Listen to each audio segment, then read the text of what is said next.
everybody. Today we will be talking about selecting employees. By the end of this talk, you will be able to summarize the steps involved in selecting a new employee from a diverse candidate pool, recognize the value of each step in the selection process, and identify which steps are applicable to certain types of jobs, and understand the importance of identifying the right fit between a candidate and an organization. Employee selection is the overall plan companies put in place to strategically select a new employee who will have the best chances of being the right fit for the position offered. Evaluation and selection of candidates for a specific job are based on certain criteria, mainly the applicant's qualification, skills, and expertise.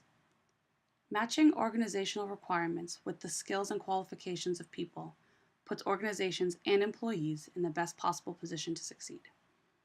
HR managers need to identify if there is convergence between what the applicant can and wants to do and what the organization needs. Job applications are forms that are asked to be filled out by applicants so they can provide basic information such as employment history, educational background, degrees, qualifications, references, and more. They are also the first step in the employee selection process. The basic information provided is referenced later in the decision-making process or used to screen out unqualified candidates. Applications often include an accuracy of information statement for the applicant to sign, which certifies the information provided is truthful. A preliminary interview is a brief, in-person meeting between applicants that were deemed promising based on their applications and representatives from the company.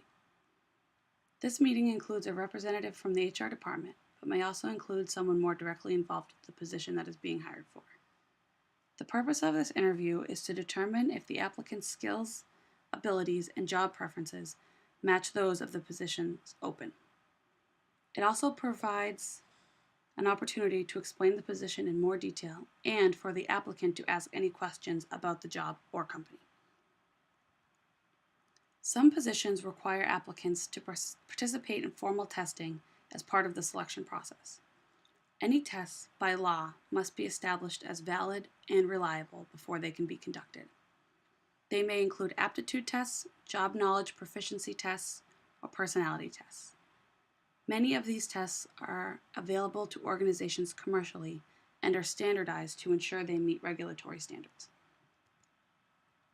The second, or follow-up interview, is reserved for candidates who have been determined as a good fit, and supplementary information is required to make the final decision. All of the questions asked in a second interview must be job-related. The interview may be structured, where the questions are predetermined, unstructured, where the questions are open-ended, panel interviews with 2 or more representatives from the company, or group interviews where several candidates are questioned together. All the information gathered from a second interview should be recorded, and generally notes are taken by the interviewer during the interview for later review. Reference checking involves a conversation between someone the applicant provided who is qualified to speak to their character and a human resources representative for the company. This conversation is often conducted over the phone. Reference checking may happen before or after the second interview.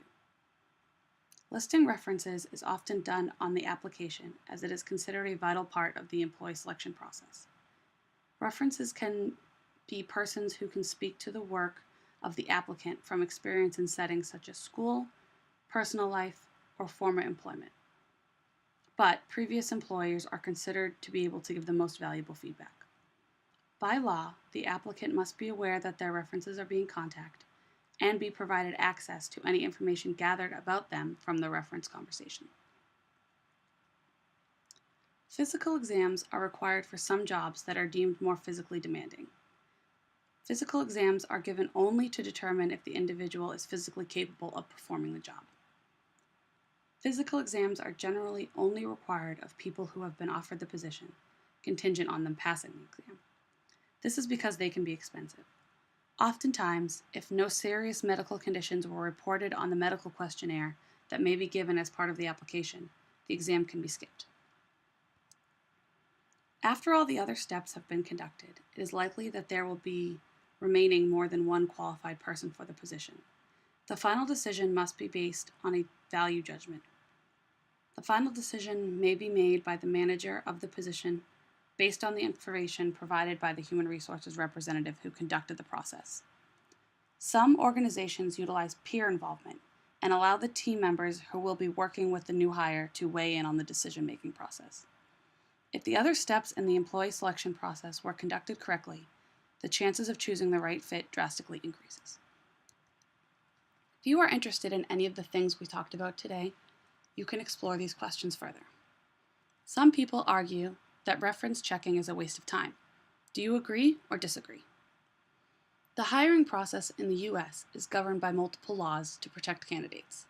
Do you agree with these types of laws? And what factors would you consider when designing an effective employee selection process? Thank you for your time.